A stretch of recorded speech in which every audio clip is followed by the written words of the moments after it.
best camera you can get, in my opinion, is one that has been out for a while now, but is super, super useful. I've had it for almost 3 years myself, and in those 3 years, I've used it for so many different things that I can't even name them all. And the camera we're gonna discuss today is the LUMIX S5.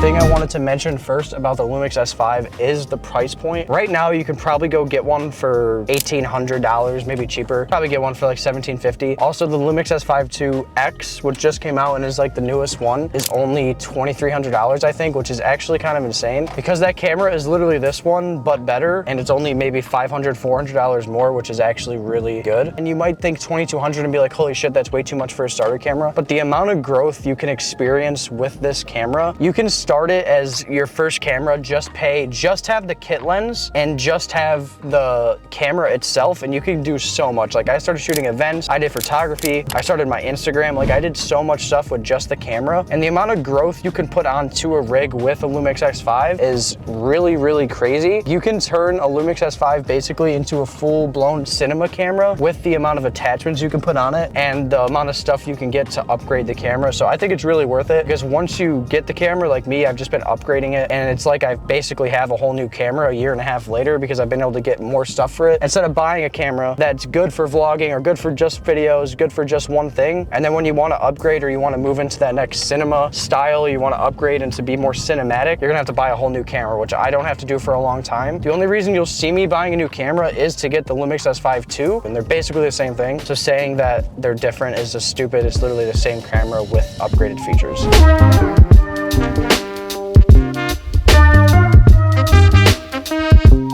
Now, seriously though, this camera shoots in 10-bit 4K. It also can do 240 FPS, I think, in 1080, which is really, really good. That's like a lot of power. Now, when you're shooting in 1080, that's perfectly fine for social media, which is most likely what you're gonna use that for. It has awesome colors. Like if you like how this whole frame looks right now, it's very minimally lit. I have one light up here and that's it. And like the colors are still coming out pretty good. Also, I've done a ton of projects with this where the colors look really awesome. I'm sure I'll have footage on the screen as I'm talking, but the colors always come out super good, and I always get comments and questions about how do I get the colors to look like that. Sometimes skin is a little weird, is like the hardest part, but besides that, it's usually pretty good. You can also shoot 4K slow-mo. I know if you go into autofocus, you can shoot up to like 120, I think, but it crops in, which is kind of annoying depending on the frame you have. Like if you're trying to get super close up to stuff, it's helpful, but if you're trying to get a wide shot of things and then you don't have a super wide lens and then it crops in on an already not so wide lens, it makes the shot look completely different than what you want it to be, which does suck. And my favorite part about it is the kit lens. Like the lens you get with the camera can be used forever. I've been using the kit lens on this LUMIX S5 for almost 3 years now, and I would suggest getting another lens because the 20 to 60 isn't super wide, but it's really perfect for when you first start and you're learning the camera. Like you do not need another one for at least 5 months. I have other ones. I have an 85. I have these old vintage lenses, but besides that, I basically always use this lens, and it didn't really cost any extra money because it came with the camera. The only drawback with lenses and the actual quality of the video is there's not a lot of lens options, and the actual Panasonic lens options are super, super expensive. They have a couple Sigma lenses, and I honestly think that's it. I think there's some other lenses for it, but compared to something like Sony or Canon, you do not have nearly as many lenses. I think there's like 15 total that are actually Panasonic, or maybe less, maybe like 10 or 8. And then the other ones, you would need to get an adapter, but it kind of ruins, to me, like you need such a wide lens to have an adapter on because it crops in, but it is still an option and you can still use those lenses, so I don't think it's something to steer you away from LUMIX, but it's definitely annoying when trying to think about, hey, I need lenses, I need this stuff, and then you go to look for something and they don't have it. Like I always wanted a really wide lens that could also zoom like 12 to 20 or something, but they don't really have that on LUMIX. I think the lowest zoom is 18 to 35 or 18 to 30 or some like weird focal length, and I never can find the actual lens I want. I'll see it for a Sony and then I'm like, oh, I don't want to get an adapter. So that's like one tiny drawback. Everything you have in prime, you'll have every lens you want in the prime lens.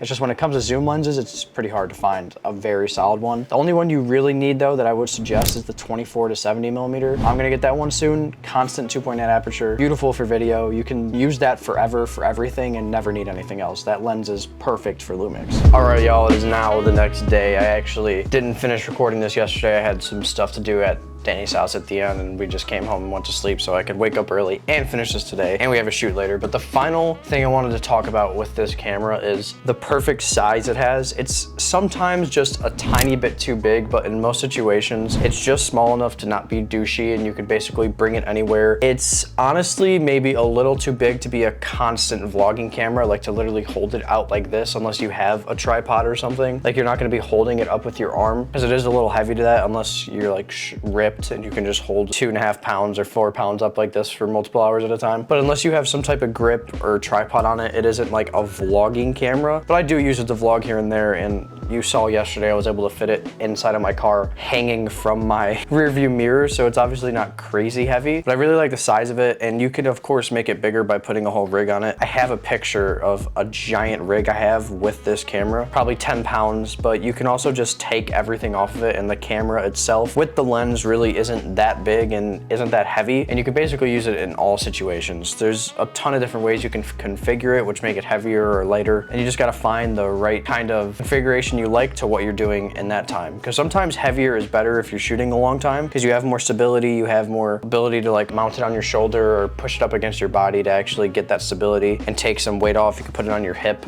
Like there's a few things you could do to kind of add things on and make it better overall. But even just base, you get a lot of stability out of it, because for one, LUMIX has the best in-camera stability out of any camera. I don't know if you guys, I'll link a video up in the corner right here. You can watch a video on how good the stability is, because it's compared to any other camera, like the in-body stabilization is so good. Now, of course, after all the good things about the camera, there is a few bad things. The main problem with every single LUMIX is the autofocus. Like the autofocus on this camera is so bad. I know they fixed it on the LUMIX S5 too, so I guess it's not really a complaint anymore. But even on that camera, I heard it's not the best.